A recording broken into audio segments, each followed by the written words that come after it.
Well, let's just be honest. You guys wanted Luka more than AD. Like, why don't you just say that? It's not like AD was sitting there saying, I'd really like a trade from the Lakers. I don't think anyone who plays with LeBron is going to say, I'd like it. No, if anything, Kyrie? it's going to be the opposite. Okay. All right. Kyrie, right? He wanted to trade away from LeBron. That's the one guy. But Kyrie, his path, his journey in the NBA has been a little bit different, right? Starts, he's with LeBron, then it's kind of like, all right, well, let me carve my own path. And then this guy has become more mature and more mature over every single year. Like, he was the, the guy that was outspoken about everything. Some things that's just like, yo, as an athlete, maybe let's not talk about what shape the earth is. I don't think that really matters. The basketball's round, and that is what matters, all right? That man, bro. I've gained... Man, the more that you look at Kyrie's numbers and just watching him, his handles and everything, Kyrie is a really good basketball player. And that's an understatement. Kyrie is underrated for as good as what he is. I agree. I've always thought that, actually. The fact that he got snubbed off of the top 75. Availability is the best ability. There's also that point as well, but there's not too many NBA players that we're looking at these days and be like, that guy's playing every single night. And, LeBron gets a lot of flack for in his, 19th, 20th, 21st, and 22nd season. He's only playing 70 games. Like, bro, that's like 70 games. 100 games. Like, what do you expect of him? Like, honestly. But, what you were saying about the Mavericks and the free agency, I hear a lot of rumblings of KD possibly joining the Mavericks this summer. So KD and Kyrie reunion. So with AD like that. Where's James Harden at? Just right around the corner, baby. Oh man, might as well just bring Paul George in and get Kawhi Leonard. So washed. I hate that too, man. Because as a Pacers fan. Just loved watching him play, especially when it was him, Roy Hibbert, Miles Turner was still there, Danny Granger. Oh man, George Hill. It was a fun team to watch. And then breaking his leg in the Olympic game. That was tough. That was very tough. So I've always kind of rooted for him everywhere that he went, especially.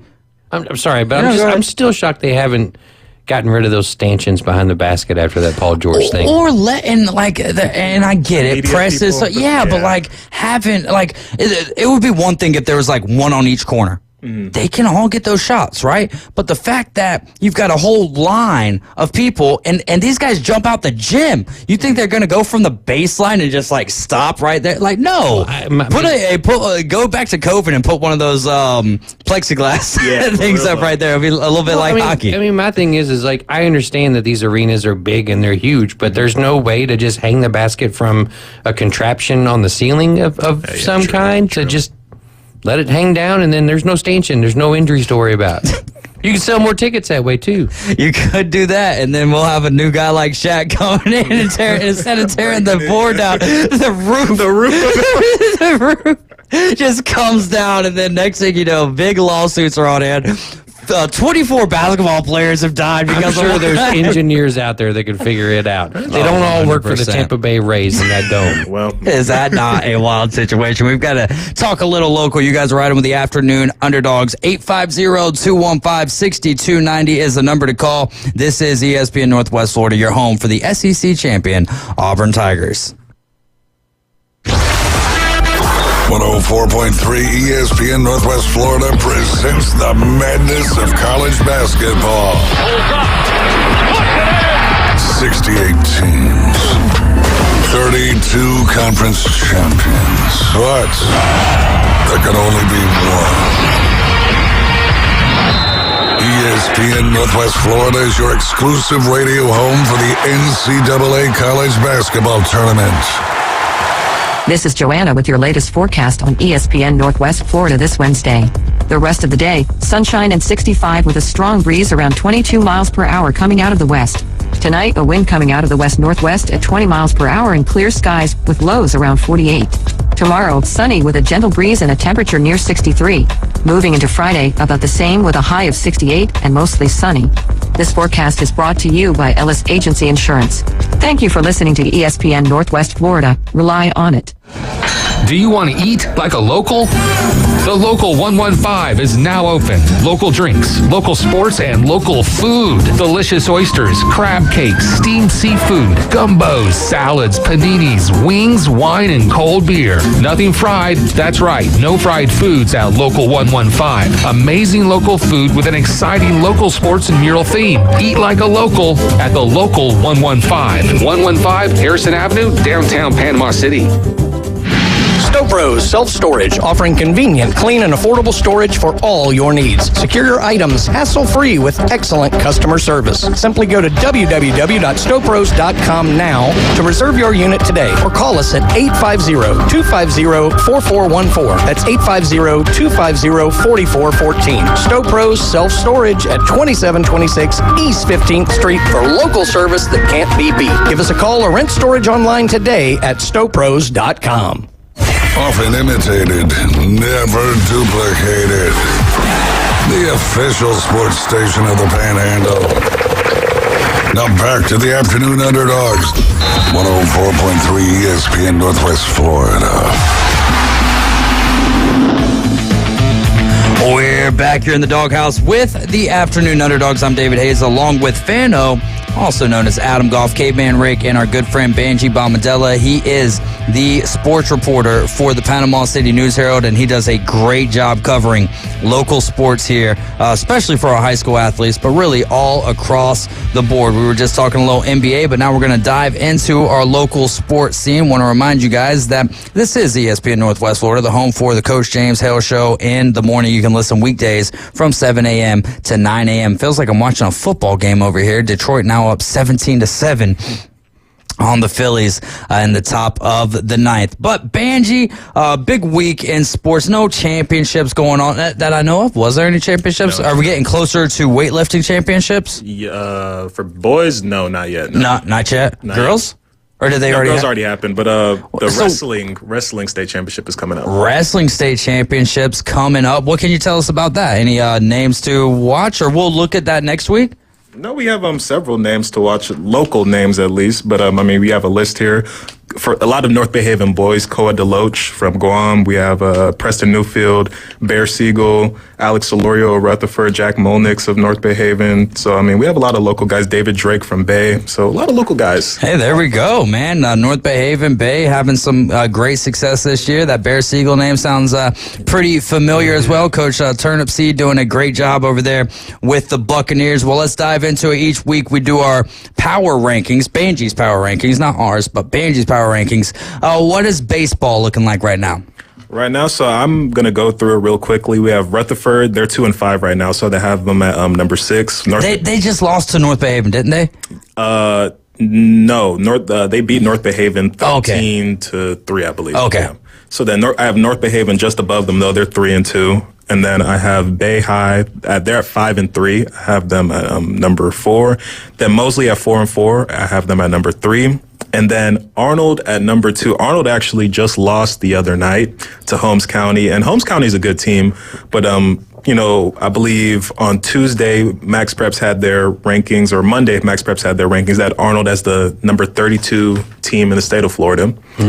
And at number 1, I have Bozeman, because the Bozeman Bucks at 8-1 are the 18th ranked team in the state, and they're the number one ranked team in Class 1A. And Bozeman was the team that, before the season started, you told us that you really, really liked, even above Arnold, right? Oh, yeah, because they were state runner-ups last year, and I think they will be back there this year, too.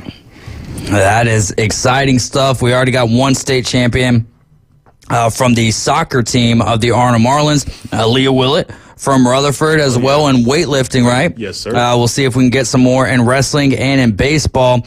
Do you think, I know that we've talked about this at the beginning of the season, but are Bozeman's chances better to win state than what Arnold's are with Cooper Moss and Eli Blair?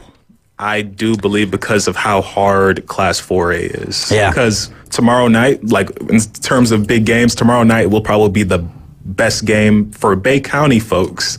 Arnold is hosting South Walton, and South Walton is in their class. So they would have to beat South Walton to win that state championship. And South Walton has 5 pitchers that are going D1. So it's That's not fair. Embarrassment of riches, isn't it? That's like the Dodgers. It is. I mean, what's the transfer portal looking like in high school baseball right now? Right? Like Braxton Barnes, Florida State, Charlie Wilcox, Georgia Tech, Cameron Tipton Thomas, Troy, Frank Wells, Georgia Southern, Cameron Borwick, he's 6'6", going to Auburn. And So you're not even just saying like D1, because when you say D1, that's a large bracket. We're talking at least 131, maybe more in the sport of baseball. 131 teams there, and I mean Florida State. Perennial, annual. Not a lot of directional schools. Right. Georgia Tech also up there, and then Auburn. I mean, that's a great place for pitchers to go. Man, this is amazing. That's why it's like I'm really interested to see if Coach Jones over there, Arnold, if he starts either Cooper or Eli, because it'd be interesting to see 6'8" Eli versus 6'6" Cameron Borwick on the mound. Like, just giants out there. I just want to see something like that. So that's just something personally for me, just to see two giants go at it. And what day is that game's tomorrow? Oh man, is that going to be at Arnold or is that Public Sports Park? Because that's I believe it's at Arnold though, but they they could change it. You just never. It's a big game though, so who knows what they're going to do? But yeah, that's the game of the year for me. Wow, man! And Bozeman's already played South Walton, and it was what 7-2. Mm-hmm. Yeah, so a close game there, and we're talking about a huge class difference there as well. And Bozeman got a big win last night against Mosley, so they are for good reason. You have them at the top of your power rankings. And obviously, you're looking at it, too, from different lenses. As you mentioned, the class for Arnold, the class that they're in, it's a lot harder to kind of be at the top. And so, therefore, Bozeman kind of takes the cake, man. And that's good for the Bucks, ain't it? Oh, yeah. I mean, it's one of those, like we celebrated earlier this year with 17 straight playoff appearances. It's bound to happen where they get that state championship. And I think this year is the year for them. There you go, man. Is there any other big games in baseball? I'm kind of scrolling through here. I see we've got Rutherford tonight. They're going to be taking on... Of course, it would like to take its time. Fort Walton Beach tonight at 7 p.m. Again, a tough stretch so far for Rutherford at 2 and 6, but 7 p.m. for first pitch tonight over there at Rutherford. Then North Bay Haven traveling over there to Holmes County. Do they have a shot? 3-3 North Bay Haven taking on 7-1 Holmes County. The Blue Devils are a good baseball squad. Very good baseball squad, and I think how I think of Arnold. And then seeing how they handled Arnold the other night, it'll be interesting to see if North Bay Haven can stick with them. I remember when I was playing like summer league baseball in between high school, like our high school seasons, and we had an all-star tournament, and it was up there in Bonifay, and there was a high school baseball player from Holmes County, and he stepped into the batter's box, and he was wearing like working like cowboy gloves, like instead of batting gloves, and I was like, oh boy, it's gonna be like they're all showing up. We show up at our slides and everything. They show up in their cowboy boots. And like, all right then, boys, let's get ready to play some baseball. But no, that was good stuff. They got some big fellas over there in Holmes County. Let's see, who else do we got? We've got Bozeman taking on Bluntstown. Bluntstown 3-7. They'll be the host team. Do you think this is a easy win for Bozeman? No such thing as a true easy win in baseball, though. I don't think so, but I think it's one of those where it's like Bozeman has so much. They have great pitching and then so much firepower with Brooks Skipper. He's going to Gulf Coast. And then you have Lakota Johnson. You have Alex Goodwin. You have Lane Hathaway. You have a bunch of guys who are capable of, going over, hitting out the park. So it's one of those things where I just think Bozeman right now, they're going to just keep on rolling. Especially that win against Arnold, that comeback win was something huge that's propelled them this year. Yeah, so that's another reason that they're on top. Because I was going to say that, but I didn't want to misspeak because I remember looking at the scores today and I'm like, wait, I thought they played Arnold last night, but it was Mosley that they played last night. But they did, they were down 2-0 and then came back and win 4-2. They were down 1-0 for 6 innings and then came back and win 4-2. Yep. Wow, man. So 94% of the game or so they're losing, and then they just jump back up there, and that's a good win there for the Bozeman Bucks. Also, we've got Bay who's visiting Walton. These games, all the ones that we're talking about. Rutherford is tonight at 7 p.m. Bay is taking on Walton, who is 2-6. Bay having a decent season of their own at 6-3. What's been looking right for the Tornadoes this year in baseball? Pitching. I mean, Trace Brooks, Grayson Gibson, they're just. It's a mixture of great pitching and good hitting, but I think the pitching for them right now has been it's been great. But I mean, counting competition is kind of hard when you have the Bozeman and Arnolds, and then it's like Bay and Mosley are right there trying to figure out who's trying to be the third best team right now. But I think Bay, over time, because Mosley has the toughest schedule, I think they have like the top 10 toughest schedules in Florida. So I think Bay is going to slot right in that third spot. Holy cow, man. That's tough when you're looking down the stretch. Of course, coach just wants you to game by game by game, but it's kind of hard, especially when you're in high school, when you're in high school as an athlete, to not look down and see some of those names on 24/7 Sports and, look, we could be going up against this guy, that guy. And then you get into your scouting report and it's like, just throw me whatever it is you got and they're this a young afternoon. Team too. It's tough, man. Let's dive over there into the softball power rankings. This is ESPN Northwest Florida. We have Banji Bombadella in with us. He is the local sports reporter for the Panama City News Herald. Start with 6 and work to 1 with the softball power rankings. Yeah, 6 I have Rutherford, and then at 5 I have Bay, and then at 4 I have Mosley. Then at 3. At 3, I have Bozeman, because I was at the game last night of Arnold and Bozeman, and Arnold is so red hot right now that the fact that Bozeman not only got a hit off of the star pitcher Bray Clark, yeah, but the fact that they were in that game, especially early moments. Bozeman, they're a K through 12 school, so they have a young team. I think they had 8th graders out there too, but they were still doing it. They were still, especially with that second pitcher that came in. Her name's escaping me, but they did well to kind of close out that game. Yeah. But I have Bozeman at 3, and then at 2, I have North Bay Haven. Ooh. Simply because I know North Bay Haven's undefeated right now. They're looking great. Simply because I have to have Arnold at number 1, because you see stats and everything. You're trying to. But when you get that eyes on someone, the eye test is for real. And what I saw of Bree Clark last night, the pitcher for Arnold, my God. She threw 15 strikeouts. When I tell you, she leads the country right now in no-hitter. She had 3. This year? This year, yeah. Oh, my goodness. Yeah, so this was her first game where she actually pitched the whole game, because, they haven't needed her that deep. Yeah. Exactly. They've only played 3 innings all 3 games, so it's like, yeah, it's tough. But, I would just say that Arnold is definitely number 1. So looks like Ryan Forrest is saying Bozeman has moved up to Class 2A. For what, baseball? Baseball, I'm assuming here. And then he also says Arnold and South Walton are in different classes after the shuffling of schools this year. I cannot confirm nor deny that, Ryan Forrest. I didn't want to say it on the air if it was incorrect. That's why we asked the guy. We asked our guy, 850-205-6290. Ryan, I don't know, but Banji seemed pretty confident. And when Banji doesn't know something, could it be different sports? They're in different divisions, or is it absolutely? So maybe that's that where makes it is. sense though, It doesn't, because no. I guess the only thing that's added into that is homeschoolers, right? I don't know.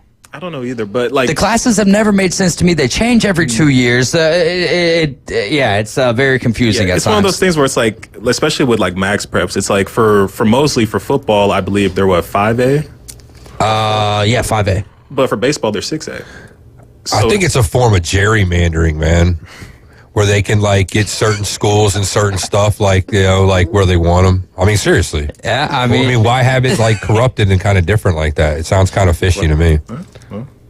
You want to do some investigative journalism? There we go. I'm gonna pull up. What did we say Arnold is in 4A or 5A? For baseball, they're 4A. 4A for baseball, and we'll this is gonna take me forever though. Now that I think about it, because it's good.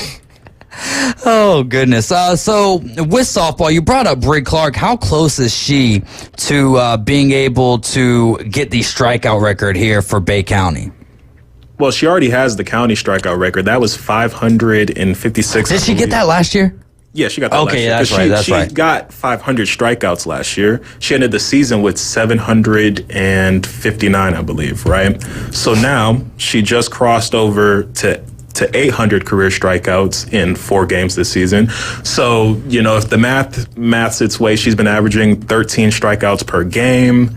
Real quick, let's just put this in perspective, right? So how many innings in a high school softball game? 7. 7 innings, right? So not 9. So your total number of outs available is 21. Yeah. Right. So right off the bat, there's 6 less outs that are available to her. Yeah. And she's still putting up those kind of numbers. That's staggering. And then thinking about how the first 3 games, they didn't play past the 3rd inning because they run ruled each team. So that's like taking away from how many strikeouts she could have had. Right. I was like, how many yards would Lamar have had in his Heisman season if he wasn't pulled in the 3rd and 4th quarter? According to Max Preps here, South Walton's in 3A. Yeah. Okay. Again, but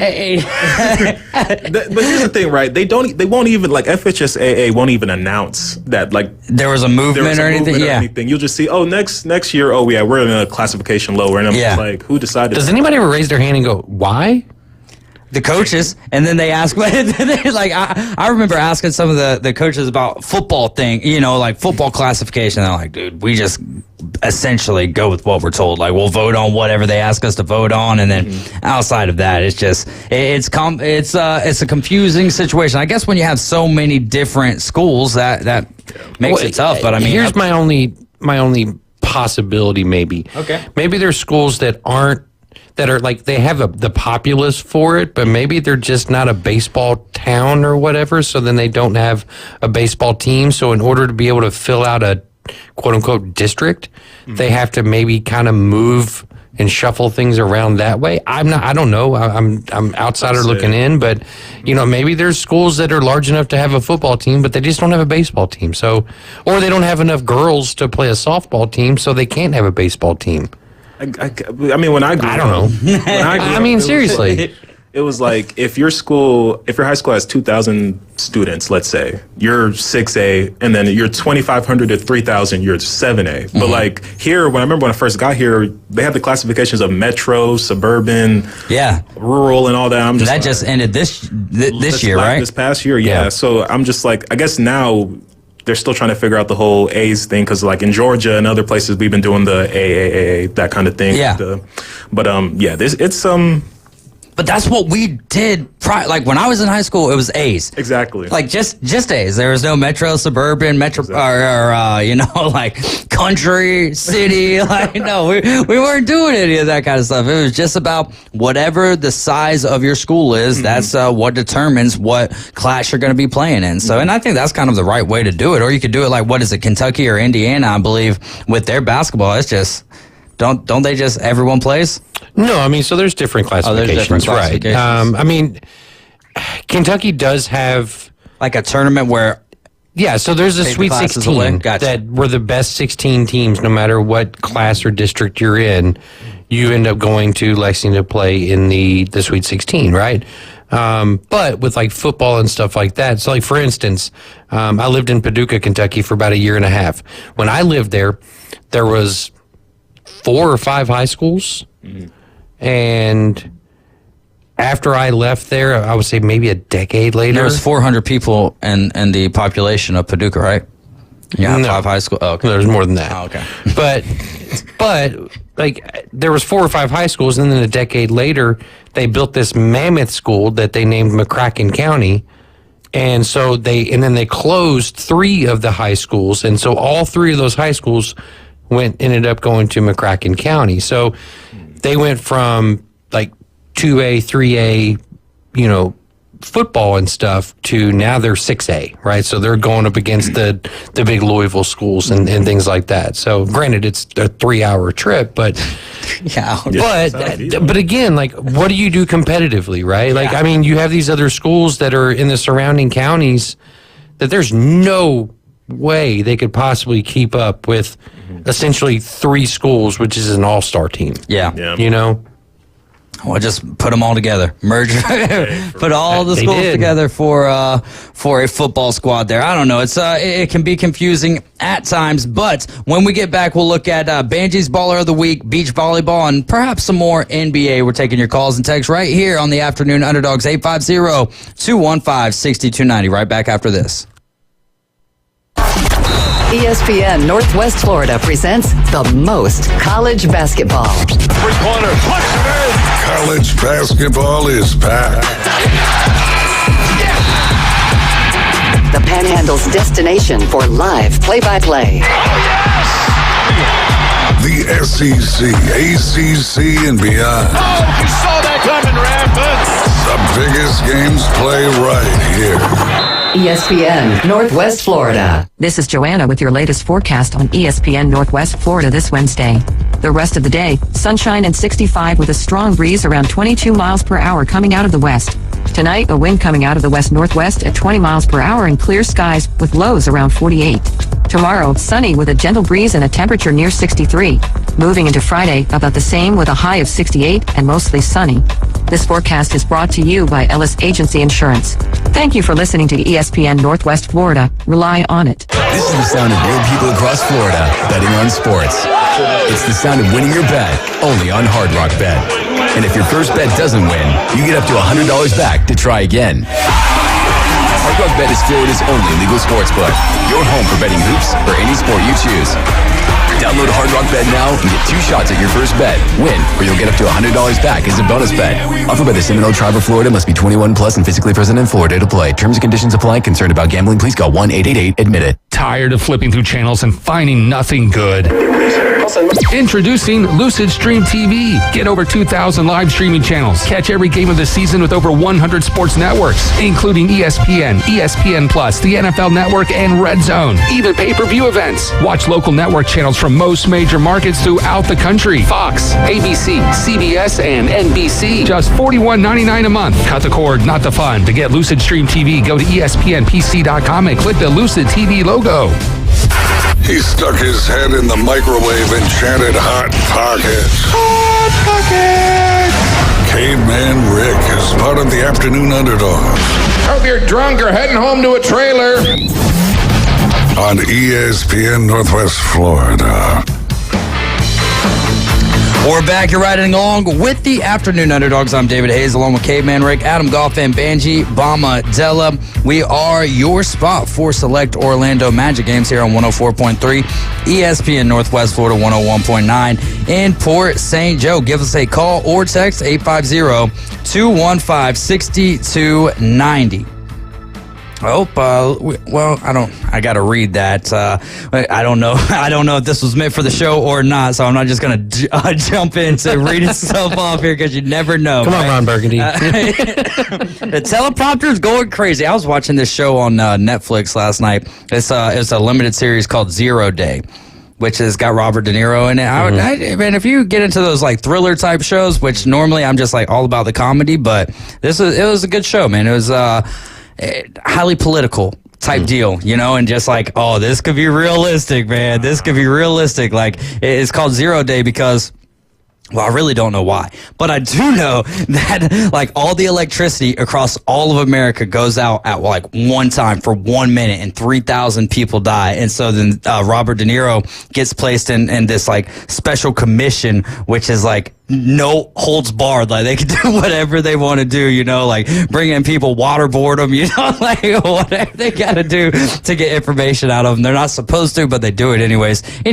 Really good show, but that is taken away from our Banji Bomadella time here. If you're riding along with us, you're on the Banj wagon. Banji, let's start off this segment with your baller of the week. Banji's baller of the week. Oh, I think it comes to no surprise. Bree Clark, Arnold pitcher, oh, yeah, threw 15 strikeouts in the 7-1 victory over Bozeman last night. Also crossed a threshold that will probably never, ever be broken. More likely, Bree Clark's strikeout record gets broken or 50,000 points in the NBA.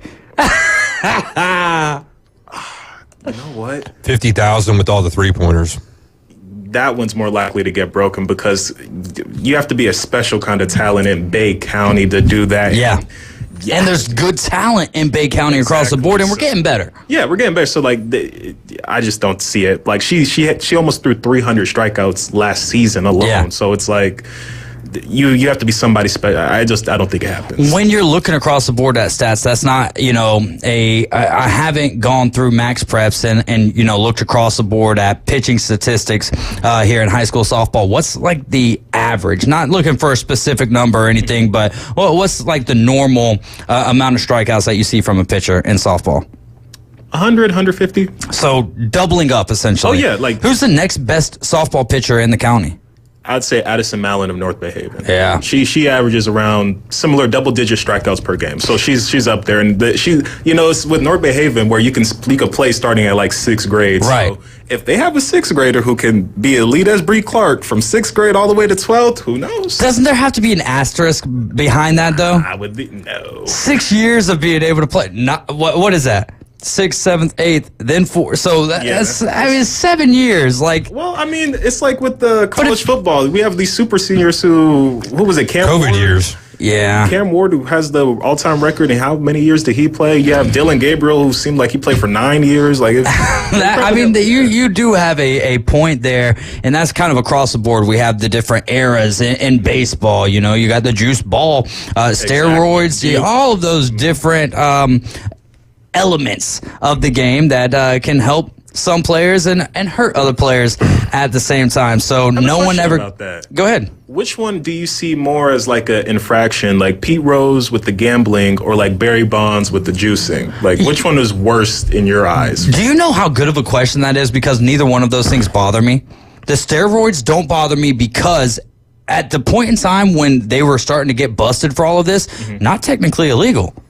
Really? Not against the rule book, you know? Like, it was afterwards, and then everyone's like, oh, you shouldn't have been doing that. Yeah, but like, baseball's the game of all the unwritten rules, though, too. Oh, okay. Well, if you ain't cheating, you ain't trying. That's baseball. There's that too as well, right? That's baseball, And though. what about all the Mets with the green? I mean, not just the Mets, but across the board, there was greenies, which are basically like Willie Mays. Do you go to Willie Mays and say, okay, he was on greenies, so we need to take him out of the Hall Willie of Fame? Mays on greenies? 100%.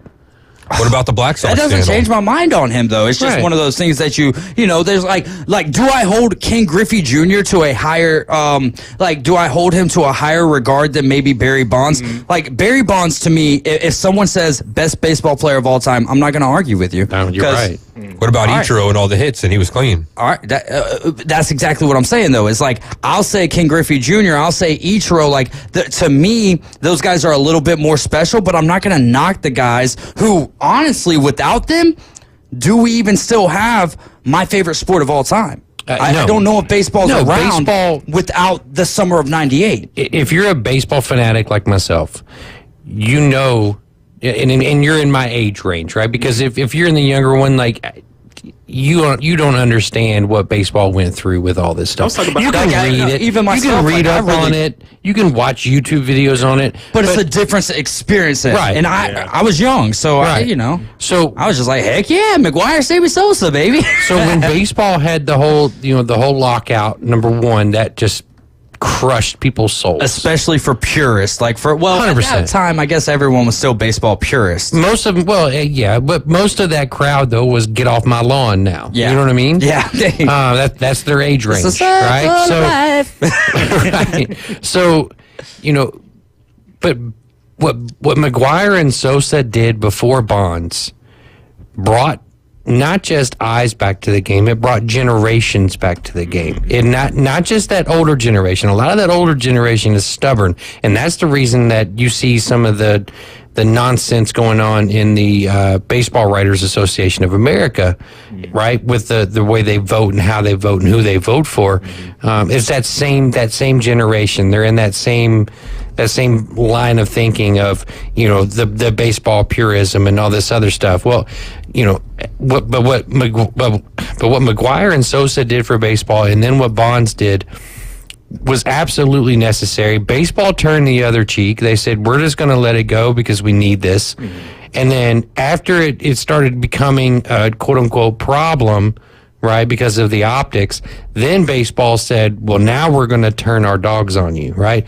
Bonds has never tested positive for steroids. Has always been accused, right? Do I think he did it? Absolutely. 100%. I mean, again, absolutely. Never tested positive. I mean, not even just your arms. Your daggum head went from size, 7'5" to 9 5/8. If they didn't have the lockout, though, they wouldn't even have those problems to begin with. If they would actually get their crap together with the players' union and stuff and not stop playing ball, you wouldn't have those kinds of problems, and you wouldn't have had to go that route. But if you look at what Bonds did in Pittsburgh before he went to San Francisco, he was already one of the best, if not the best player in the league. He goes to San Francisco before all of the alleged steroid use, right? I'm going to use alleged because we can't just come out and say he did it. Sure we can. But Well, we just did. but like he was the best player in baseball, and then after the steroids, like he only got better. Like he is absolutely the best player I have ever seen, and probably will ever see play the game of baseball. And then on top of that, a top 5 guy that nobody talks about anymore is A-Rod. Alex Rodriguez was the best shortstop to ever play the game. But nobody wants to ever talk about him because of all of the nonsense and shenanigans that he pulled with the stuff down there in Miami and all that. But, you know, for me, you asked the original question of which one was worse.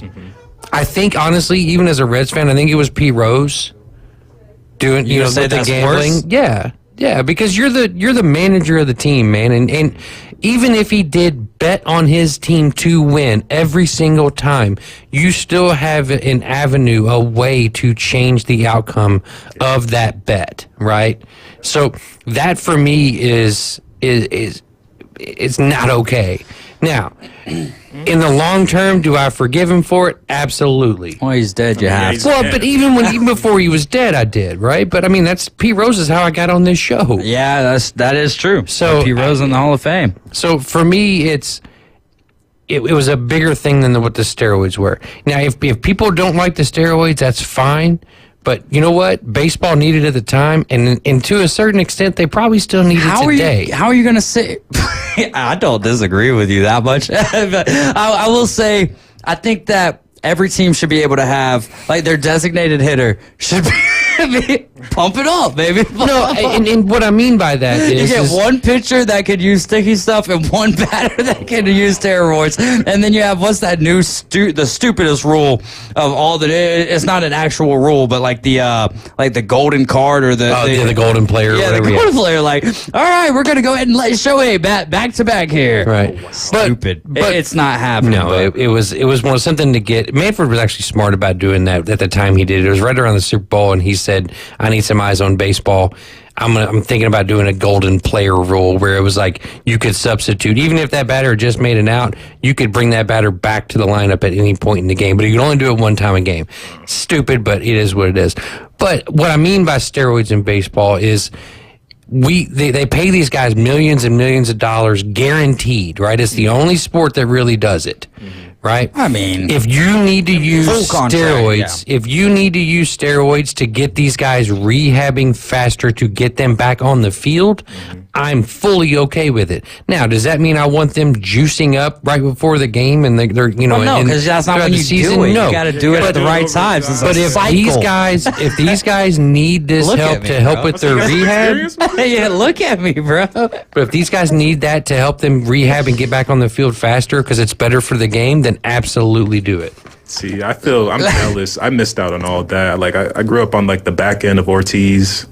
Albert Pujols is probably the best player I've ever seen, and that's not really saying much. I mean, no. His career, and especially to start as late as what he did, despite what his birth certificate. But no, Albert Pujols, one of a kind, and the end of his career kind of going. It's not the same as LeBron's because, again, I don't think there's anyone in baseball has ever, just straight through. Maybe Ichiro. Right? Like Pete Rose, I guess you have to say, right? Because I'm sure that there's some outliers out there who had a great career, but baseball is such a game of failure. Cal Ripken, Babe Ruth. My gosh. All right. Well, I'm not speaking on Babe Ruth. I'm not speaking on Babe Ruth. Everyone's in love with him, but and did a lot for the game of baseball.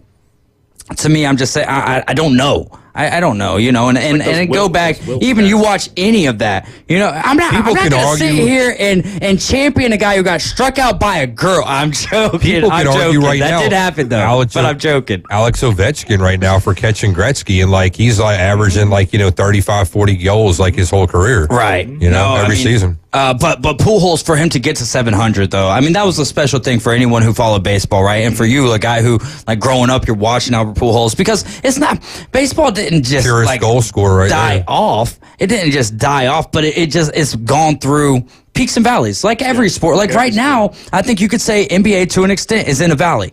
they're going to pop up, though. Because of the way that people are perceiving it. Yeah. Just because you're still, following it the same way doesn't mean everyone else is. Like, the only sport really, at least in all of our lifetimes, the NFL, boom, college football, really, and they've got to be careful right now. They're in a spot where, they're number 2. But if they don't watch themselves, they could find, and I don't think that is close to happening. I don't think that is close to happening. I'm just going off of what other people said. If they don't watch themselves, they could, drift down. But what other sport is going to overtake college football? I mean, college basketball to me, anytime the whole March Madness thing, that's gives me chills. Yeah, exactly. Gives me chills. I'm ready. I'm ready already. Who's your favorite? And give me a dark horse as well. And we'll obviously talk about it as we get closer here to March. Here's my problem. I feel like for the past 3 years, I've chosen Houston every time. I'm right there with you, bro. Not as champion every single time, but I just love the way that they play defense. Exactly. Now they got an offense to go with it. They can shoot the 3 ball. Not this year, though. Not so fast, my friend. You know what? It's like, I don't know. Maybe I have some bias because I've moved over here, but like Florida. Yeah. I'll have Florida as my dark horse. Okay. Because I feel like even though they're a top 5 team, dark horse. But Auburn. Even though what happened with Texas A&M, yes, but yeah, but sometimes getting those losses late in the season propels you in such a way. Next week we need to talk about Cooper Flagg. Like, I was a big and I hate to say this right now because Wemby is hurt, but I was like, I just don't think he's going to be able to last in the league. I think he's got all the talent in the world, but will it translate in terms of, consistency, not LeBron longevity, but just 6-7 years? Cooper Flagg, does he got that dog in him to be a legit NBA player? We'll find out more from Banji next week when we have him on. Coming up next, I've got 4 questions for Fano. We're going to find out if he even wants to answer them when we get back. You're listening to the Afternoon Underdogs here on ESPN Northwest Florida. ESPN Northwest. It's the Coach James Hale Show. Well, I'm Wildcat on the Coach James Hale Show, and without missing a beat, the guy turns around and looks at me and says, "It really sucks to be you, don't it?" He still got your autograph. He won the bag last year. So go to Peter Rose route, man. Start charging for autographs. Exactly. Weekday morning 7 to 9, ESPN Northwest Florida. Good evening. This is Joanna with your weather forecast from ESPN Northwest Florida on this Wednesday. Clear tonight with a wind coming out of the northwest around 20 miles per hour and a low of 48. Tomorrow morning, look for a moderate breeze and sunshine with a temperature near 56.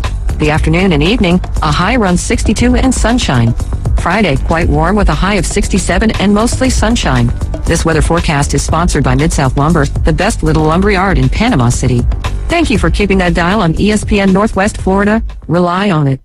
PCB Hobby, the beach's premier hobby store for sports cards, comics, coins, and trading card games. PCB Hobby carries the largest selection of boxes and packs from the latest releases of brands like Topps, Panini, Leaf, and more. Looking for a specific player or team? PCB Hobby has a wide assortment of raw and graded cards. They carry parallel rookie, game used, and autographed cards in both modern and vintage. Have a collection you want to sell? We buy, sell, and trade. PCB Hobby on Back Beach Road, just east of Florida Linen. Call 850-320-8388.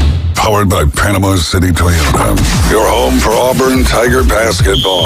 WGSX Lynn Haven. WVLQ Port St. Joe. ESPN Northwest Florida. Los Rancheros has been doing it right for 20 years. Los Rancheros brings a top-shelf dining experience to you with the opening of their beautiful new building. Watch all college and pro games on Los Rancheros' 14 large-screen TVs with great drink specials daily from 2 to 5 and during all the games. Los Rancheros, the place for live sports and great food on 23rd Street between Jenks and Harrison.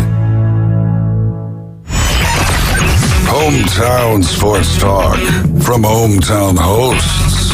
People are loving it. We're live and local. Now back to the Afternoon Underdogs. Are you kidding me? 104.3 ESPN Northwest Florida.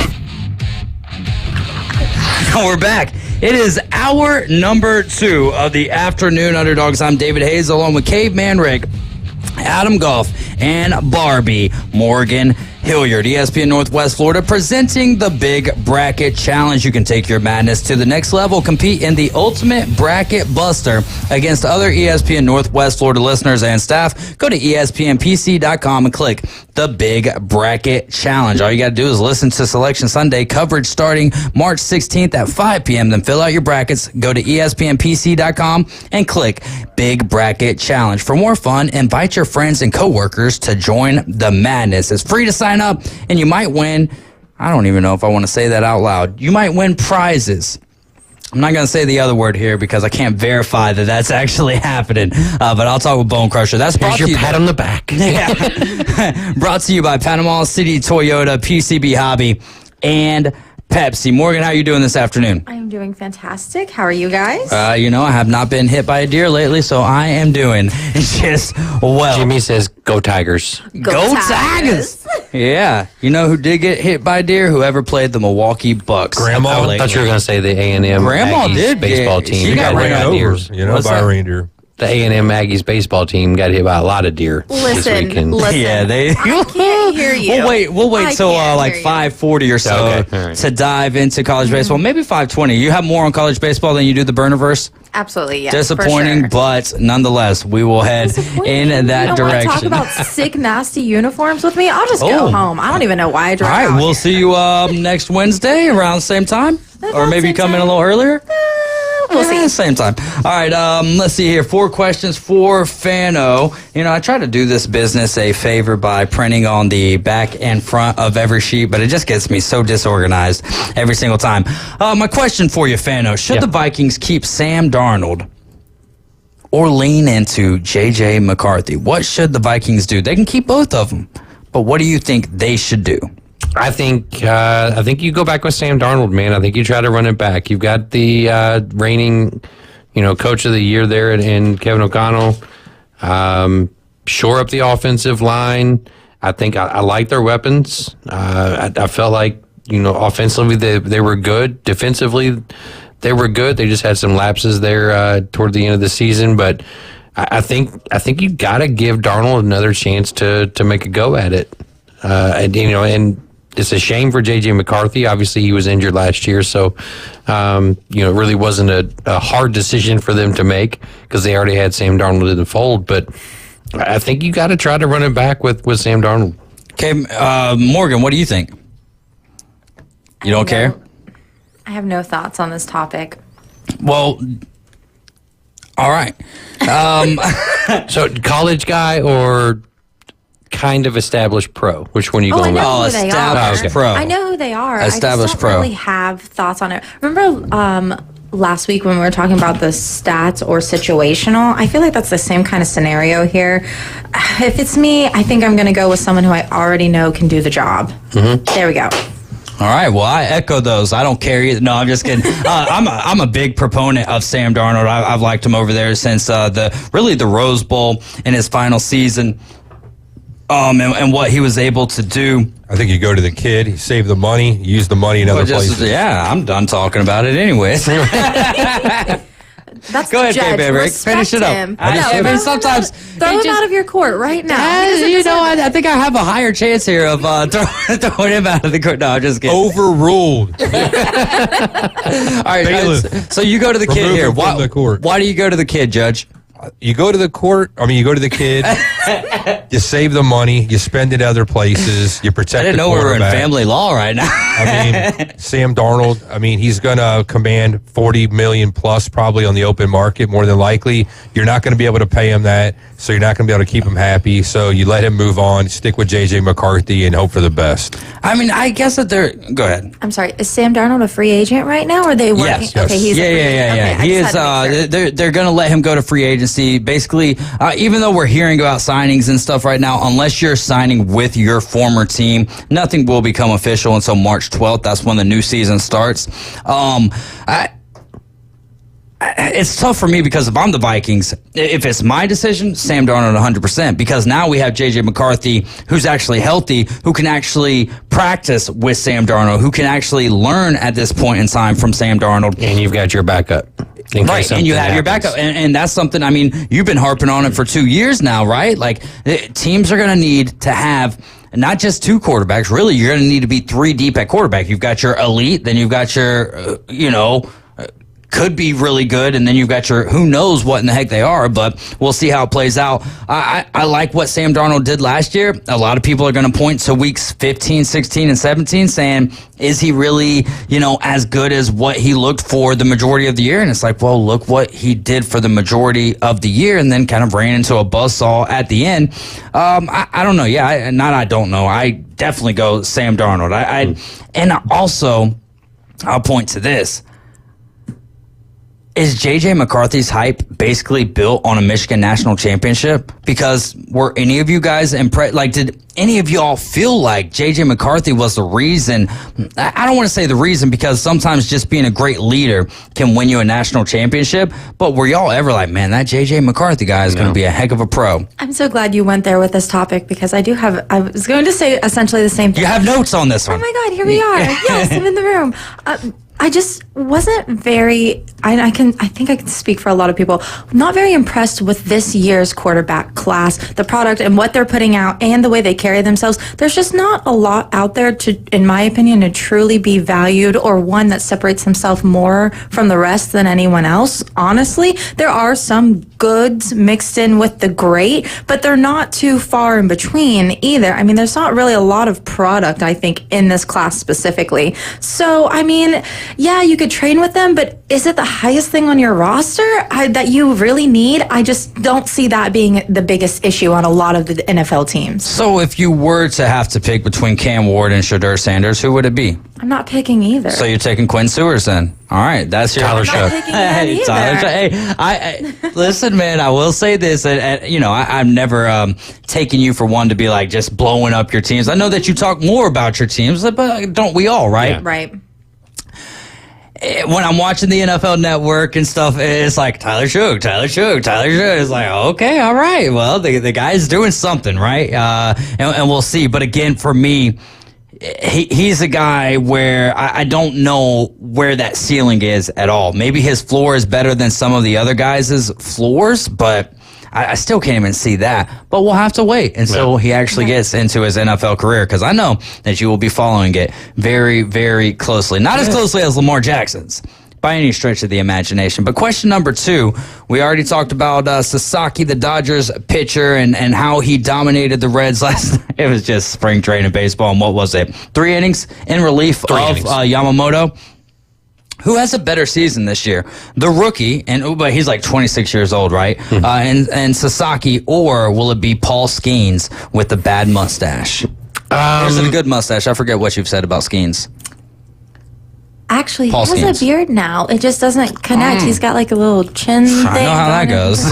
He's got like a thing going on, but like it cuts off like right here. It looks a little bit odd, but you can tell he's trying to grow that out, work that out. So There you go. As long as Livy likes it, we're all good, right? Yeah, I guess it doesn't matter. She has to go home to him at night, not me, so I don't care. Hey, AG? there you go. Back to you, AJ. You're right. So, honestly, I think it's Skeens. I mean, Sasaki I think is going to be great, but you're looking at a 10-man rotation, so he's not going to be needed, and called upon to be that guy. Skeens is going to have to be that guy for Pittsburgh, right? Now, granted, So they win one out of every 5 games? No, Pittsburgh's rotation is very, very good. Mitch Keller is very underrated. Oh, yeah, that's true, yeah. Bubba Chandler is potentially coming up, and then Paul Skeens, and Jared Jones is there as well, which Jared Jones is nothing to sneeze at. But what we saw from Skeens last year and what we've seen from him early this year in spring training, that cutter that he's developed is just absolutely filthy. The splinker. Well, he has a cutter now too. Yeah. So No. I'm saying like there's in addition to the splinker. So he's got his fastball, he's got his splinker, and now he's got a cutter that he's throwing. I love these as combinations that we're getting, because I guess for us it was like the slurve was the combination, the slider and the curve, and now you got the splinker, the chast ball, like. Well, and now you've got this kid that's was undrafted. And I think the Tigers just recently signed him. I can't remember his name off the top of my head, but he throws like a 93-mile-an-hour knuckleball. 93. That's like a created player on MLB The Show. Like a 93 mile an hour knuckleball is like. Yeah, I hate to be his catcher, but I think Skeens is a generational talent. Kenny Serwa? Let me see. I don't know what he looks like. No. Let me see the spelling of the name. Serwa. Yeah, that's it. All right. Yeah. So, he signed with the Tigers, I believe. So call it the servo ball instead of like a knuckleball or like a swerve ball. The servo ball, yeah. The swerve ball, yeah. But, yeah, so Sasaki is going to be there. He's going to be pitching well, but, I mean, we don't know what the Dodgers are going to do, man. I mean, they could go with 6 or 7 man rotation, and that's without Ohtani. Is Ohtani, this was not one of your questions, but do you think Ohtani is more valuable as a hitter and a pitcher or just as a designated hitter? Hitter. That's what I said yesterday. Easily. And I was like, I don't know how many people would agree with me on that because it's not something I've been thinking a lot about lately. He was above average pitcher. He was a good pitcher. I mean, he was arguably at the time when he was throwing, he was a top 15 pitcher in the league. But what that dude does offensively, I mean, not only does he hit for average, but he also hits for power. He drives in runs. He gets on base, and he steals bases. I mean, so we're not just talking about a guy that, like a Kyle Schwarber that sits up there and hits leadoff home runs. Easy. Am I wrong? Hey, he mashes the ball, man. Okay, that's all he does. He does his job. He gets on base. So, hey, he gets the home plate. He goes all around the base. But Ohtani he's just a different beast. So, yeah, I think you're doing a disservice to his contract and to him by having him go out there and pitch when it's not needed. Elevating his chances of injury right there. And if you've got 6 or 7 guys, and are you even including Clayton Kershaw in that one? Yeah. 6 or 7? Yeah. Yeah. Because you've got Yamamoto. Seems like they have 2 different rotations. Like April, we're going to go with this 5. Right. May, we're going this way. But, I mean, you've got May, you've got Yamamoto, you've got Kershaw, you've got Glasnow. Sasaki, who else is in there? Bobby Miller's in there. They don't got who else am I forgetting? River Ryan, I believe, who if he comes back from injury. River Ryan? That's a decent baseball name. That's a name. For sure. So there's a couple that are in there that you just go, that's a damn good rotation. Yeah. No, I mean, it's a damn good roster. Would you agree that the Dodgers roster this year is better than their World Series championship winning roster last 100%. year? And the Yankees, too. I mean, how do you feel about the Yankees? We talked about this briefly yesterday, but they lose Juan Soto to the New York Mets. But the pieces that they put in place of Juan Soto is like, all right. I mean, I think the Yankees could be better this year. I do, too. I think, I mean, obviously the injury to Luis Gil doesn't help matters. Yeah, that's true. But with the moves that they were able to make, but, with the money that they didn't spend on Soto, bringing in that kind of stuff, bringing in that kind of talent, I think definitely does help. But the thing is like with the Yankees, man, like there was a lot of questions of, what are you doing with all of your farm talent, right? Like, I mean, eventually you're going to have to either, poop or get off the pot. And, so like Jason Dominguez, J-Dom, is doing some really good things in that franchise. And, is he going to finally get his shot this year? And it looks like with Soto gone, he probably is. Spencer Jones is another young man that was drafted in 22. He's 6'7", and he hits bombs.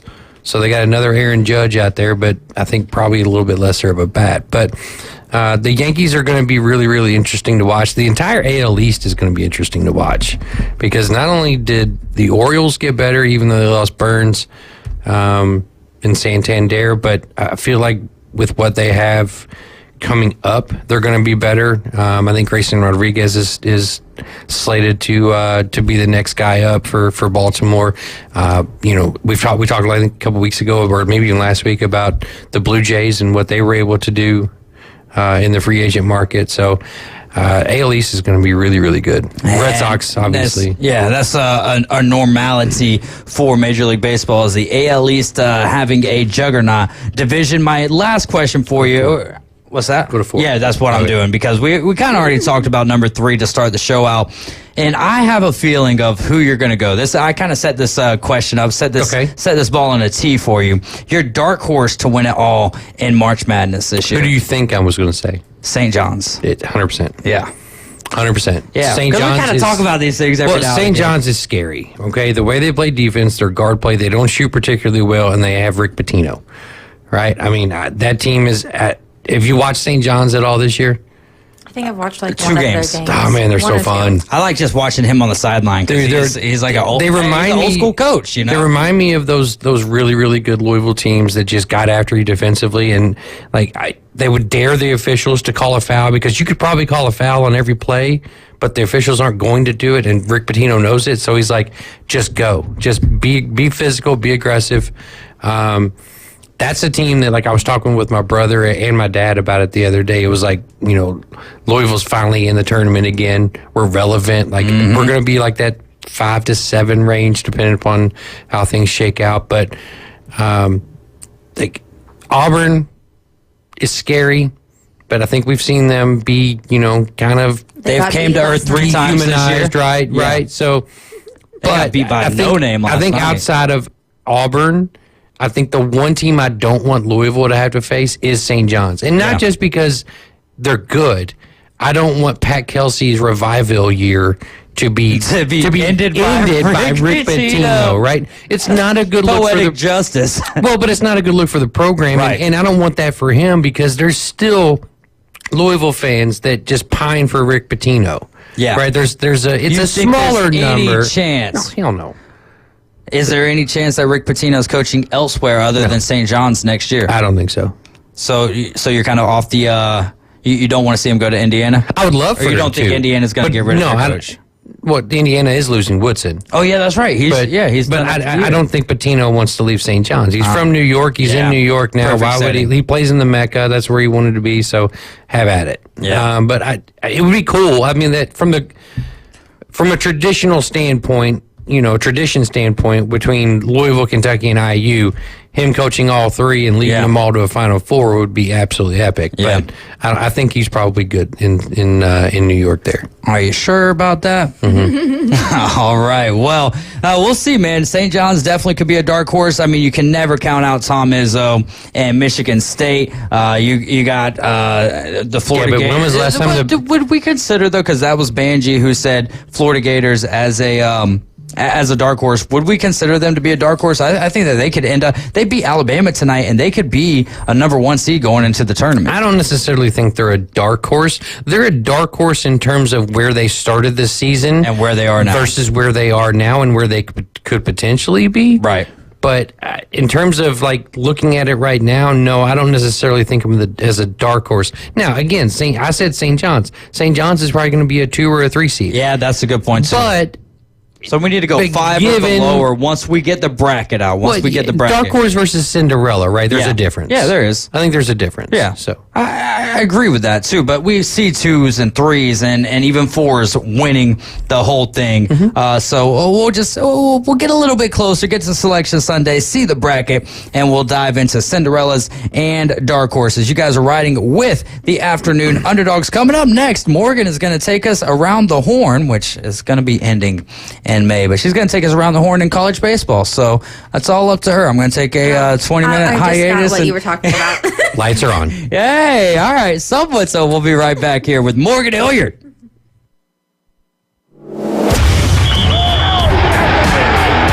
the game going with ESPN Northwest Florida. Just because you get out of the car doesn't mean the Sports Talk and Live play-by-play have to end. Just say, hey Alexa, open ESPN Northwest Florida. From Michigan Avenue to the Man Cave, from the car to the kitchen, we've got you covered. Keep the game going. Hey Alexa, open ESPN Northwest Florida. Good evening, this is Joanna with your weather forecast from ESPN Northwest Florida on this Wednesday.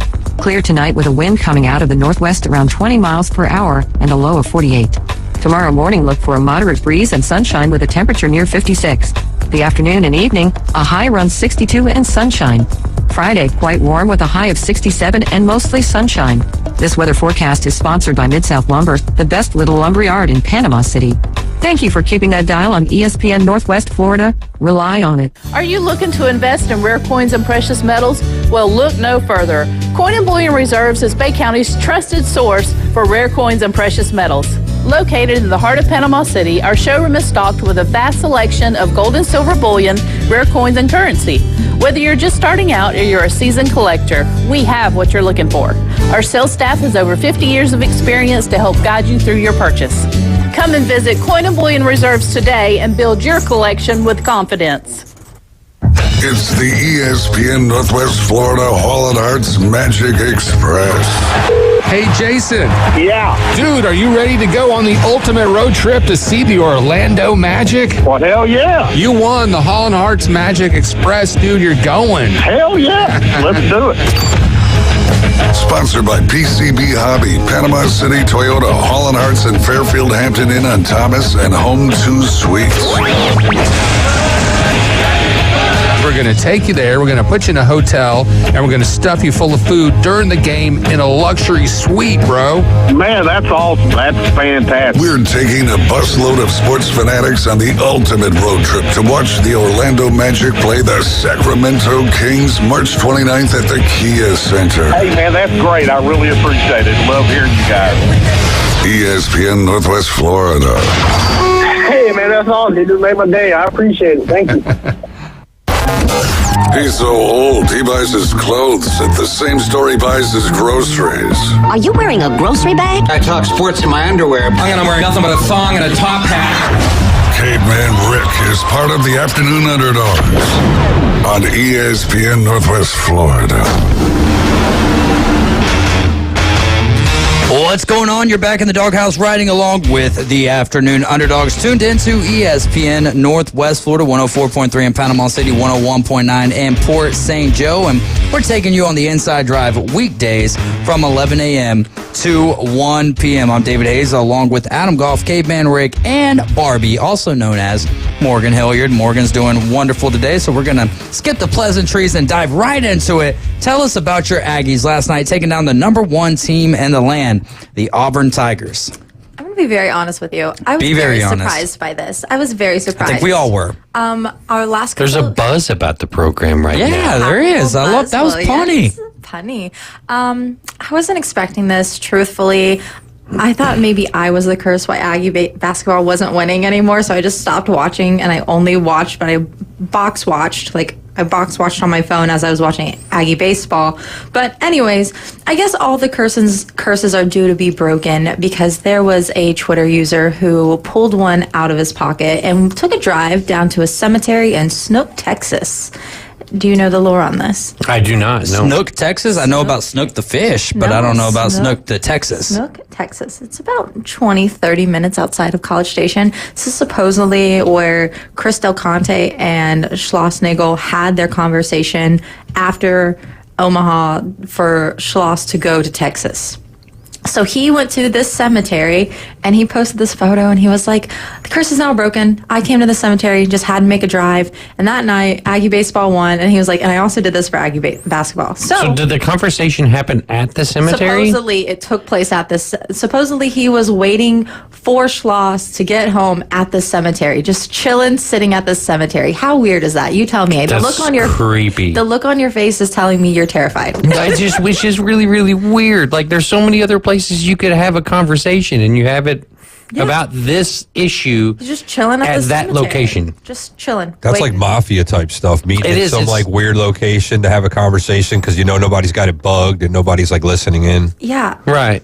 And it was closed. You couldn't even get in the gates of it either. You're just chilling outside the cemetery. My aunt loves cemeteries. That's crazy. Like she goes and my grandma's buried somewhere, my brother's buried somewhere, and she goes and cleans up all the graves and everything all the time. That's kind of wholesome. No, it is. But then when you're around her when she's there, you're just like, this is really kind of weird creepy. behavior. Yeah, it is. So, anyways, And I your random digress. fact of the day. I digress. If you could digress from basketball to cemeteries, then I guess here we are, right? Yeah, here we are. You never know what you're going to get with me. Shout out Aunt Donna. So anyways, Aggie knocks off number 1 Auburn last night, which was a great win at home at Reed. I know it was packed. It was really loud, obviously. But I think the best part about this is that Wade Taylor, the 6th, is going to be forever commemorated at Reed Arena. They unveiled, is that how I say Unveiled. that? Thank you. Unveiled the banner last night with his jersey number on it and his name. And I thought that was really beautiful because he's 9 points away from breaking the all-time scoring record for A&M. 9 points away. Yeah, the all-time record is 697 and Wade's at 688. And he's the 6th. Yeah.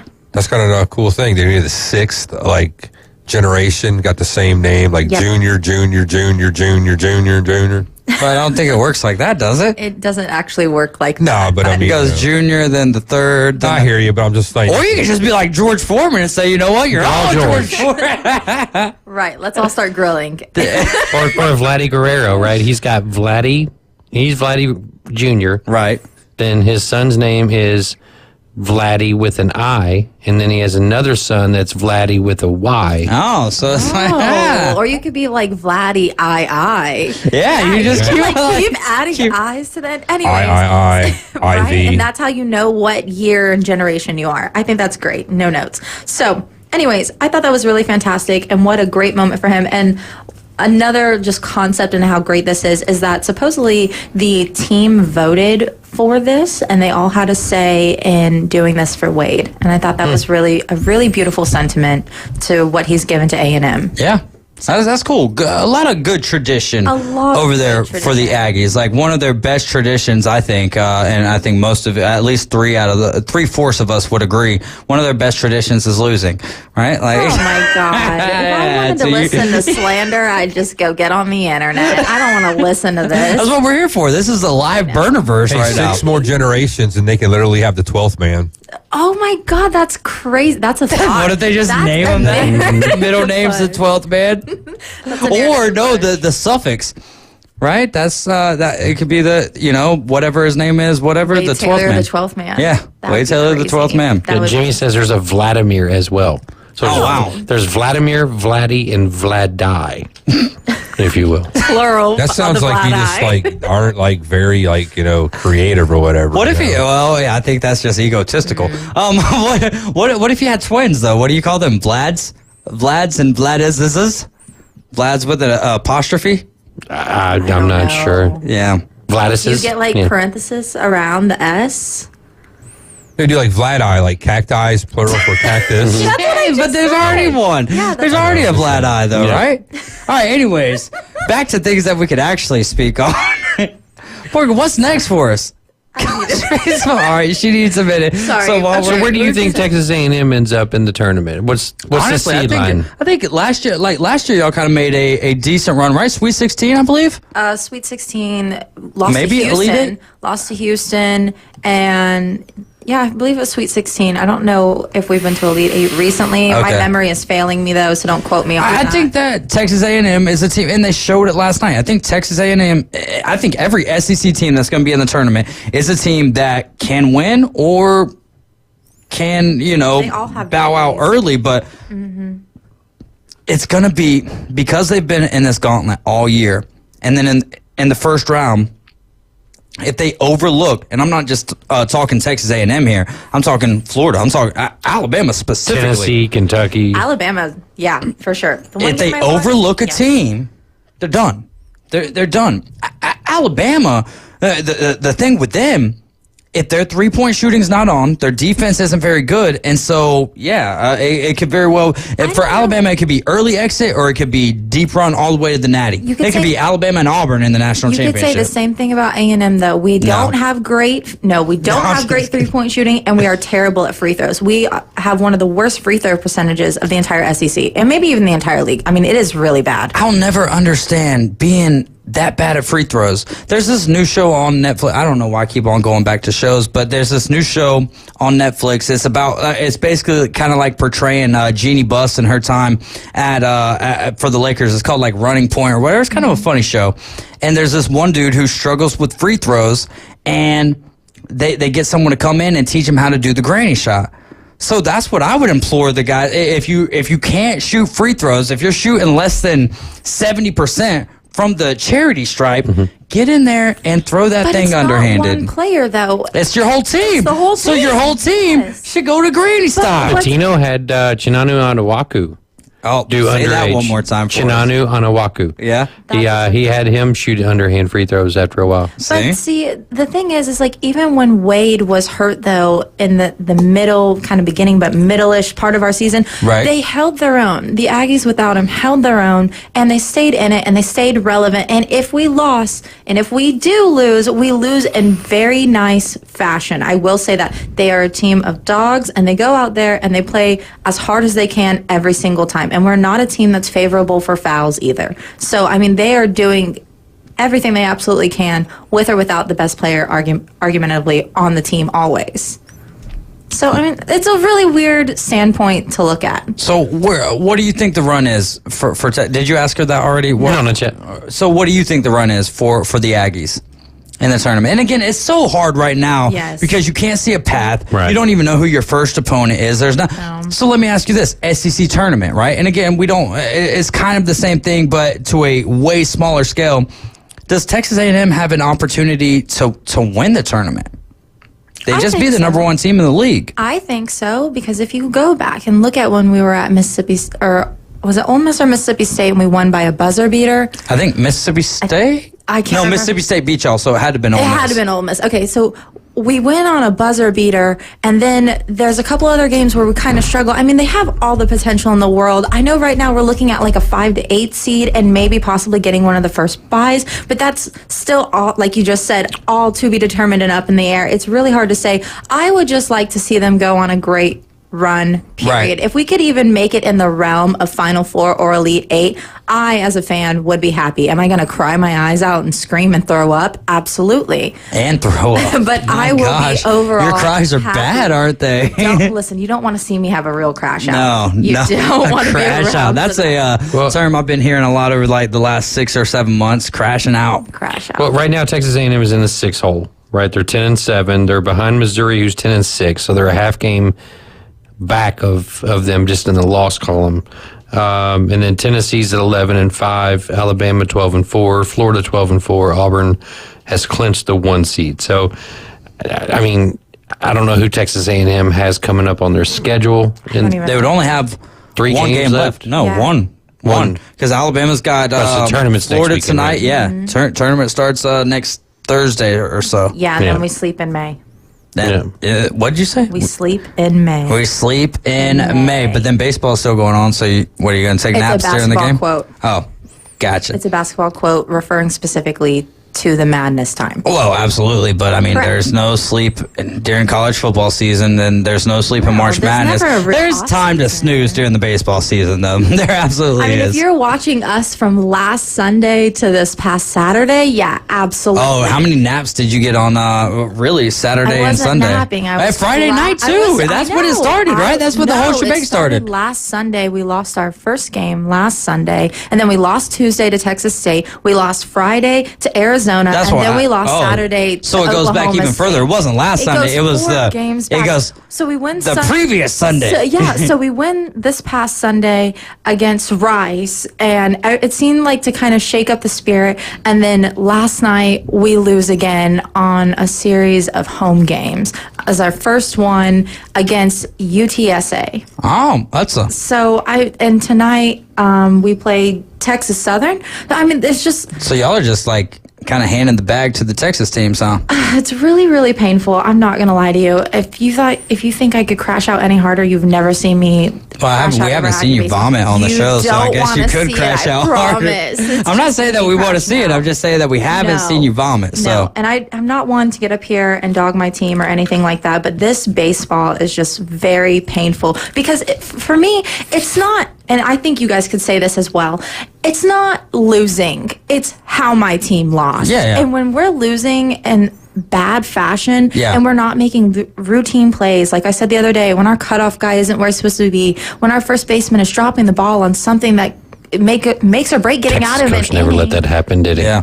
Yeah, making or laws, breaking, man. getting Yeah. out of an inning. I mean, that's just it's just like, why? What are we doing? Was it too early in the career for Coach Early to be a head coach here? Is it on him or is it on the players? I want to say it's a combination of the two. It's a combination of the two, and this is my thing, and I have been kind of feeling this way, and I've seen it more solidified over the last few games.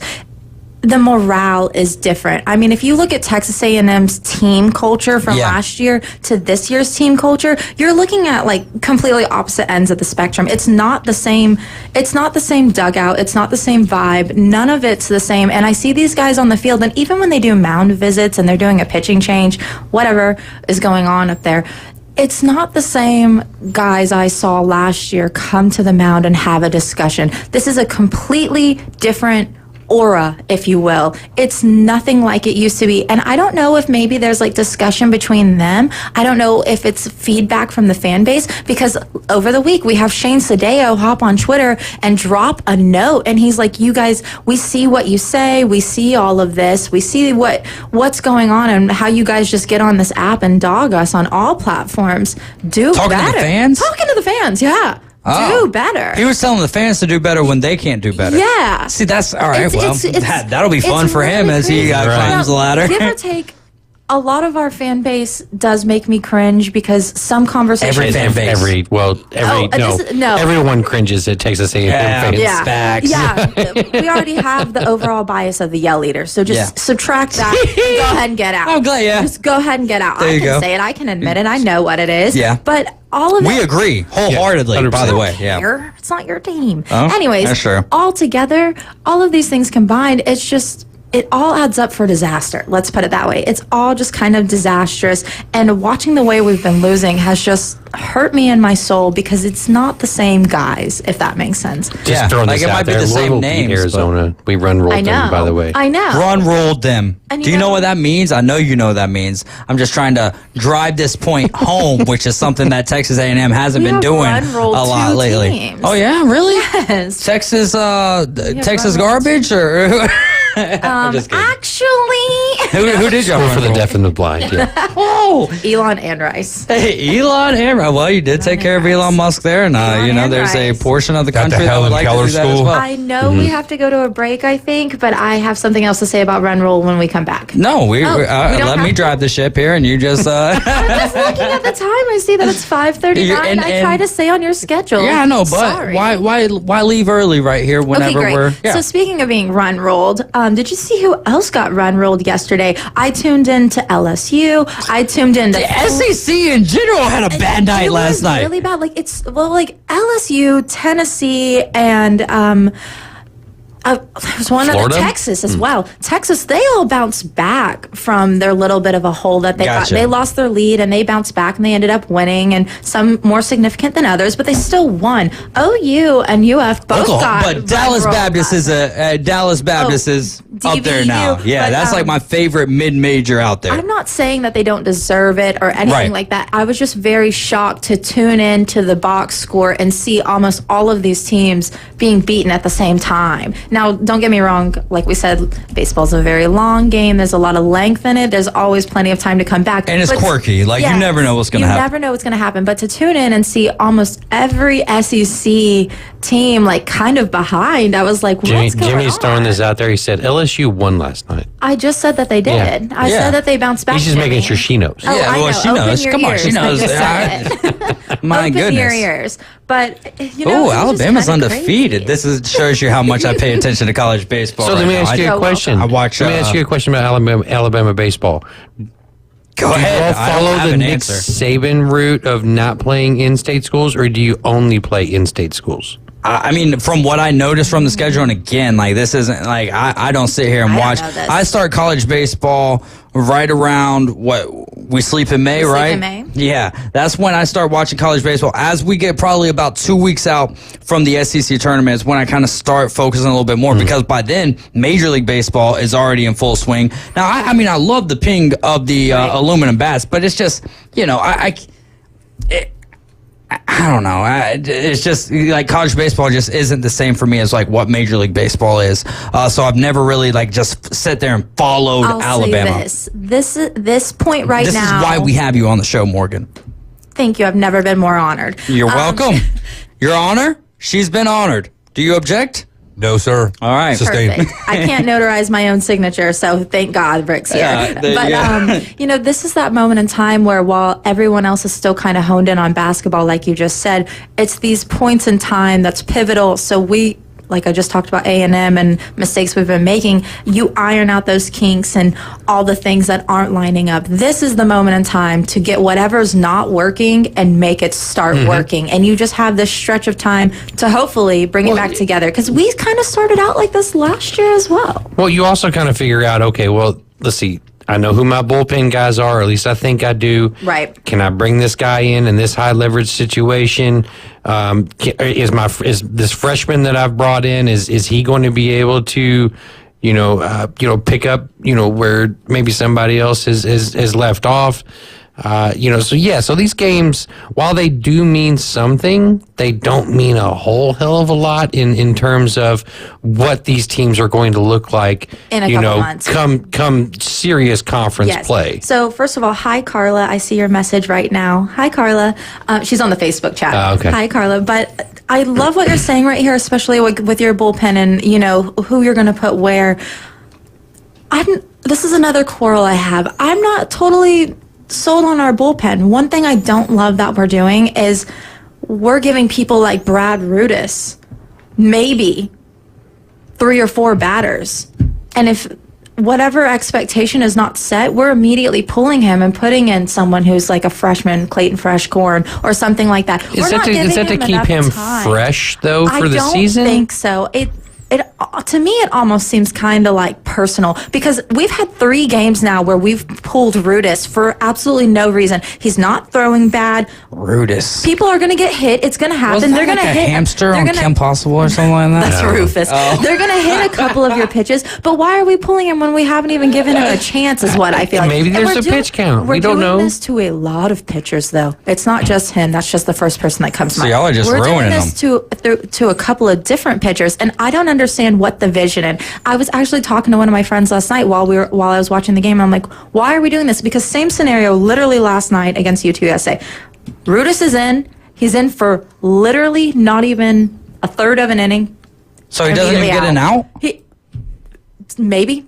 You never know. Well, you do know. I mean, you never know. He might get 2 outs, and they might pull him. And for what? Well, that's 2/3 of an inning. You don't know, though. I mean, they're pulling him so got you. They're pulling him so fast. They're not giving him any time to really settle in. Is he giving up hits? Is he giving up runs? Walks. It's all walks. Is he walking people?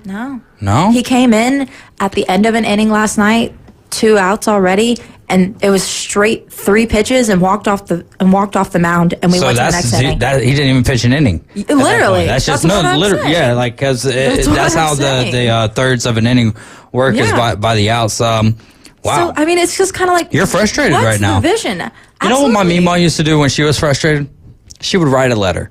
I thought you were going to say take a break, and then we're going to take a break right here. I was like, look at Dave. Say, that's crazy. No, but what do you have to do before you write a letter? You do got to kind of take a break and like think about what it is that you're going to say. And so that's what we're going to do. I've had plenty of time to watch this play out, and I'm not writing no letter. I have enough platform right here that if I want to be heard, it's heard. I disagree wholeheartedly with you. 850-215-6290. But I think that the platform grows whenever you come on this show. Morgan Hilliard, David Hayes, Caveman Rick, Adam Goff. We got one more segment left to go. I've got some breaking news, actually. So keep it locked in with us. We'll share that briefly, and then we'll get back to whatever it is Barbie wants to talk about. You're listening to ESPN Northwest Florida. We'll be right back.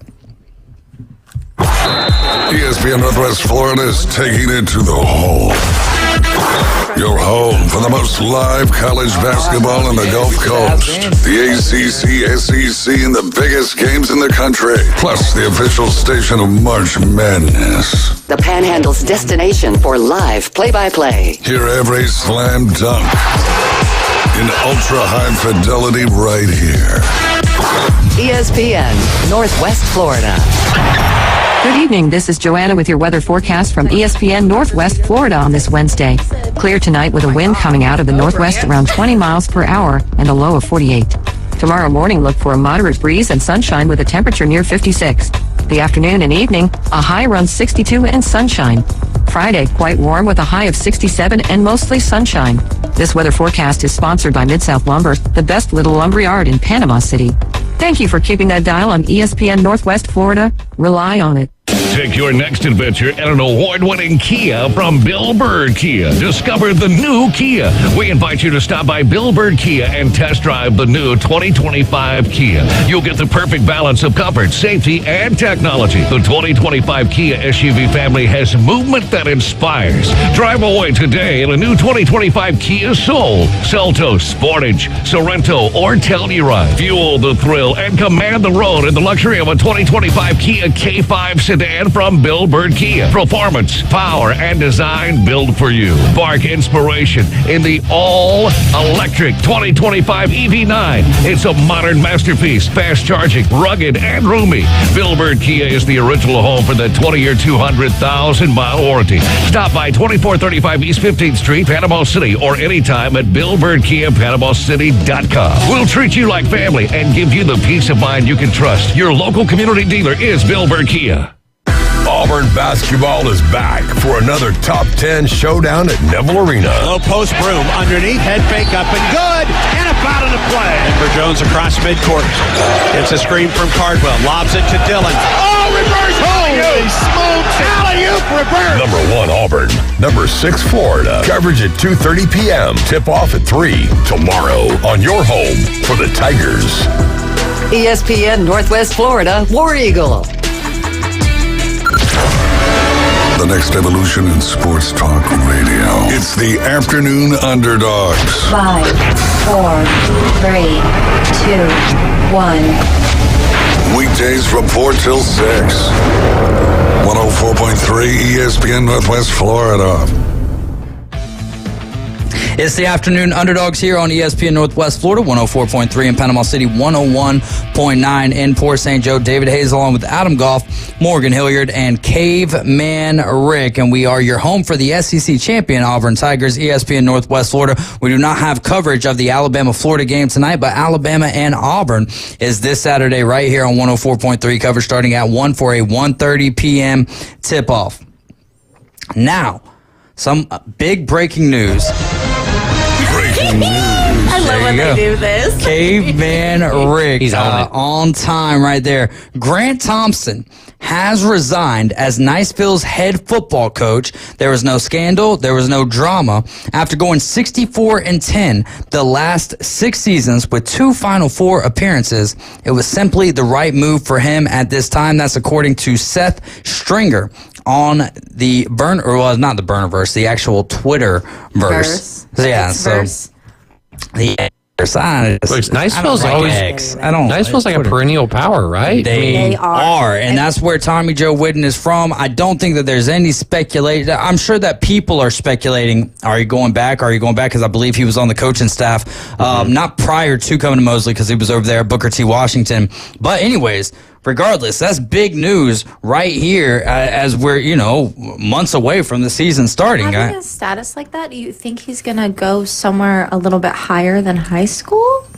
I mean, he was 64-10 over his last few seasons. So that's what I'm saying. Like, it leaves a lot of room to. I think with the situation, if you're going somewhere else, though, you take the job and then you notify people that you've got a new job. Obviously, right? I don't think that you just resign and then it's like, look where I'm at now. In any concept of the world, you take the new job, make sure it's good to go, yeah, clean, exactly. and then you put in your 2 weeks. I mean, you guys know it in personal life, right? Yeah. You talk about good things that could be happening to you, and then you start telling your friends and stuff, and the next thing you know, like one by one, somehow those things start falling apart. And that's why you never talk about things until it's solidified in stone. You've signed. Exactly. And see, somehow you slip through the cracks because I remember telling people, like, we got this, very intelligent person coming on to talk about college baseball, and I was hoping, to like ruin that, and somehow not. You just kept on working through. But yeah, Grant Thompson. I love how he brings everything back to Mo. Don't make me. Well, she's here one day. Don't you're make only me here one day a week. Expose you on this air. Well, you can't expose me. Hey, I mean, that's what FCC, we're on YouTube. YouTube is not good with exposing things. It's not actually expose. Oh, like an expose, not exposing. Okay, got you. All right, with you now. Correct. I said nice. That was nice things though that I said about you. Actually, was it though, AG? I don't know. It was like backhanded compliment, maybe. That I agree. That's a backhanded. I was saying that you were really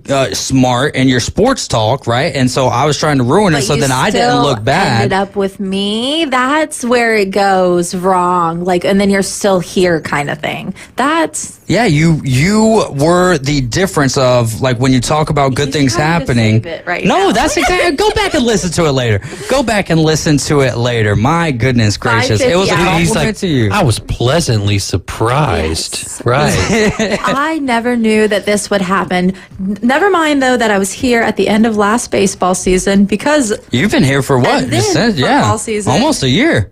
Yeah, we're getting close. Yeah. And then football season, and then all of basketball, and now we're here about to start a new season and end another season. He's so pleasantly shocked that you're still around. Shocked. I'm actually very happy. In reality, I was just anytime anybody says something, I try to merge those things. With you. I know because anyways, what direction did we want to head next? You had we were something. going to talk about cool things happening. So okay, well, I like when cool things happen. So I thought this was super duper cool, and I don't know if a lot of people saw this, but last week when Army traveled to play Air Force, they traveled in a C-17. I did see that. And it was one of the sickest things I've ever seen. That was super cool to me that they were actually going to fly in a loaded plane, and they had all their gear and whatnot, and they're all lined up on the edges. I don't know.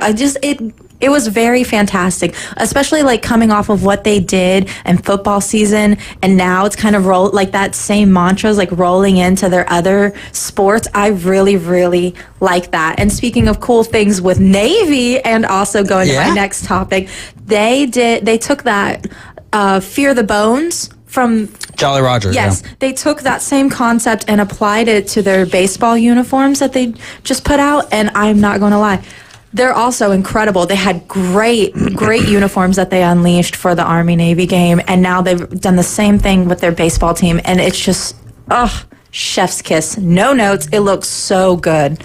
Yes, they did. I think you had already seen it, but I'd sent it to you, and because we talk about the good uniforms of college baseball, and those were top notch. But Navy and Army, especially when they're playing against each other in football, always extraordinarily great when it comes to their uniforms. And that's what I'm saying. They took that extraordinary greatness and they're applying it in other places, not just for that one huge significant event. Let's see how it can trickle down into everything else. And I think that's really great homage to just keep pushing that same kind of thing, and obviously these guys are here to play. They're not playing really for anything else, like we talked about in football season. And I just like to see that this kind of thing they have is growing and it's getting out, and I really like what they're doing with it. It looks very good. Adam, real quick, tell us about what it is that your beautiful wife Carla does.